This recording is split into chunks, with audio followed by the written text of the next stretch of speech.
তো গাইস এক্সএলএম কয়েনটাতে একটা future trade করেছিলাম, এন্ট্রি নিয়েছিলাম। এন্ট্রি নেওয়ার পর মার্কেট প্রচুর পেশেন্স টেস্ট করেছে, দেন আমার টার্গেট হিট করেছে। আপনারা এখন স্ক্রিনে দেখতে পাচ্ছেন যে টোটাল আমি $6.37 প্রফিট বুক করে নিয়েছি। তো এই ভিডিওতেই আমি আপনাদেরকে আমার entry, SL, target everything share করে দেব। তার সঙ্গে এটাও দেখে নেব ঠিক কীরকমভাবে পেশেন্স টেস্ট করে ফাইনালি টার্গেট হিট করেছে। তো চলুন এই ভিডিওতে আমি আপনাদেরকে অল ডিটেলস এক্সপ্লেন করে দিই। অল ডিটেলস এক্সপ্লেন করার আগে আপনি যদি এই চ্যানেলে নতুন হয়ে থাকেন তো চ্যানেলটিকে সাবস্ক্রাইব করে রাখতে ভুলবেন না। আর আপনি যদি আমাদের টেলিগ্রামে জয়েন না হয়ে থাকেন, আমি ডিসক্রিপশানে লিঙ্ক দিয়ে দেবো, সেখানে আমি প্রতিনিয়ত আপডেট দিয়ে থাকি, তো সেখানে জয়েনিং হয়ে যেতে পারেন। তো চলুন স্ক্রিনে চলে যাই। তো এখানে আপনারা দেখতে পাচ্ছেন যে আমি এক্সএলএম কয়েনের চ্যাটে চলে এসেছি। এখানে আমার এন্ট্রি ছিল, এই লেভেলে এসএল ছিল অ্যান্ড এই লেভেলে টার্গেট ছিল। তো আমি আপনাদেরকে অল ডিটেলস এক্সপ্লেন করার আগে এখানে দেখে নেব ঠিক কীরকমভাবে মার্কেট আমার টার্গেট হিট করেছে। মানে কিছু কিছু ট্রেডে আপনার টার্গেট হিট করার জন্য ঠিক কতটা পেশেন্স নিয়ে বসতে হবে এই ভিডিওতে আপনি দেখতে পাবেন।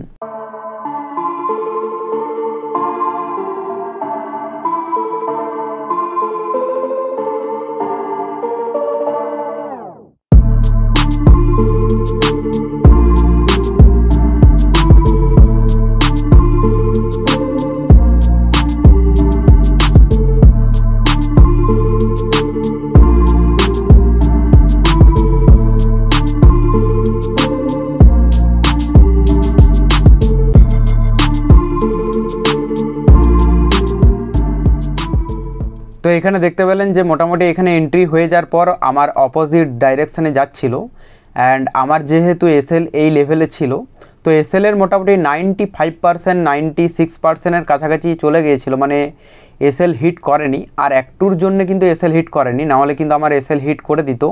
অ্যান্ড এখান থেকে ফাইনালি আমার সাইডে আসছিল অ্যান্ড এখান থেকে দেখুন আমার সাইডে আস্তে আস্তে কি করেছে, 80% কাছাকাছি আমার কিন্তু টার্গেটের কাছাকাছি এসেছে। এখান থেকে আবারও কিন্তু মার্কেট আপসাইডে মোমেন্টাম দিচ্ছিল, বাট আমার যেহেতু রুলস ছিল যে আমার এখানে এসএল এখানে টার্গেট, দ্যাটস ইট, এর বাইরে কিন্তু কোনো রকম রুলস আমি চেঞ্জ করব না।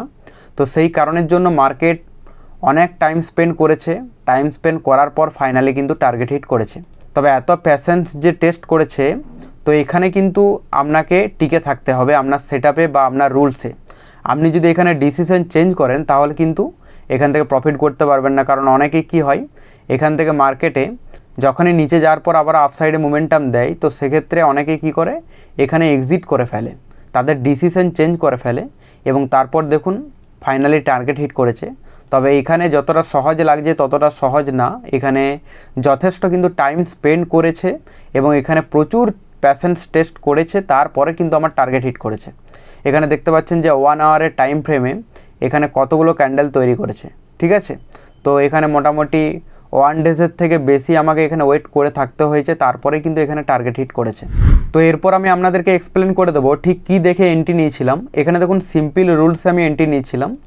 এখানে কি ছিল, মার্কেটে একটা সাপোর্ট ছিল অ্যান্ড এখান থেকে সাপোর্ট দিয়ে ফাইনালি ব্রেক করেছিল সেলার্স।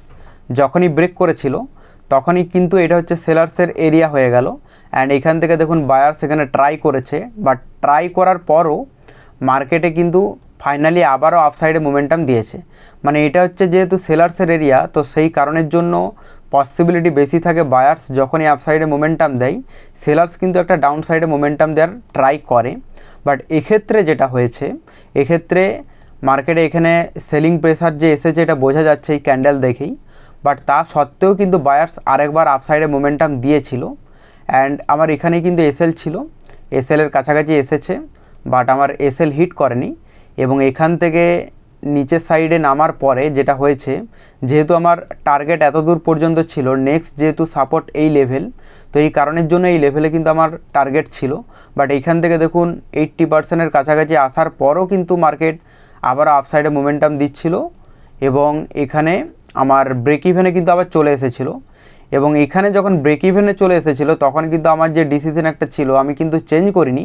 এখানে দেখুন ট্রেন্ড লাইন হিসাবেও কিন্তু আরেকটা কনফার্মেশন আসছে যে অনেক ক্ষেত্রে কি হয় যে মার্কেটে এই যে ট্রেন্ড লাইন, এই ট্রেন্ড লাইন কিন্তু মার্কেটে ফলো করে এবং থার্ড টাইম যে রেসিস্ট্যান্স সেটা হচ্ছে খুব ভালোভাবে রেসপেক্ট দেয় মার্কেটে। তো এটা হচ্ছে থার্ড টাইম রেসিস্ট্যান্স। তো সেই কারণে আরও একটা কনফার্মেশন চলে এসেছিলো যে মার্কেট এখান থেকে যদি ফাইনালি ডাউন সাইডে মোমেন্টাম দেয় তাহলে কিন্তু আমার টার্গেট হিট করে দিতে পারে। কিন্তু অনেক ক্ষেত্রে কি হয়, অনেক ক্ষেত্রে যেটা হয় যে মার্কেটে একটা বড় রকম আপসাইডে মোমেন্টাম দিয়ে দেয় এবং এসএল হিট করে দেওয়ার সম্ভাবনাও কিন্তু থাকে। তো সেই জিনিসটাও ছিল, বাট আমার রুলস যেহেতু ছিল যে এখানে এসএল এখানে টার্গেট, তো সেক্ষেত্রে আমি কিন্তু কোনো ডিসিশন চেঞ্জ করিনি এবং এখান থেকে ফাইনালি দেখুন যে এই রেসিস্ট্যান্সকে রেসপেক্ট দিয়েই মার্কেট এখানে প্রাইস অ্যাকশন তৈরি করেছে। ঠিক আছে, প্রাইস অ্যাকশন তৈরি করে কিন্তু ফাইনালি আমার টার্গেট হিট করে দিয়েছে। তো এখান থেকে বোঝা গেল যে মার্কেটে টিকে থাকতে গেলে আপনাকে কিন্তু আপনার সেটআপে স্টিক থাকতে হবে, আপনার ডিসিশনকে চেঞ্জ করা চলবে না। আপনি যদি আপনার ডিসিশনকে চেঞ্জ করেন তাহলে কিন্তু এখান থেকে প্রফিট করা খুবই একটা ইম্পসিবল ব্যাপার হয়ে যাবে। তো গাইস, আজকের ভিডিওটি কেমন লাগলো অবশ্যই কমেন্টে জানাবেন। পরবর্তীতে আমি আবার যখন ট্রেড নেব তখন আমি আমার entry, SL, target everything share করে দেবো ভিডিওর মাধ্যমে। তার জন্য চ্যানেলটিকে সাবস্ক্রাইব করে রাখতে ভুলবেন না। দেখা হচ্ছে পরবর্তী ভিডিওতে, ততক্ষণ ভালো থাকবেন। Bye bye guys.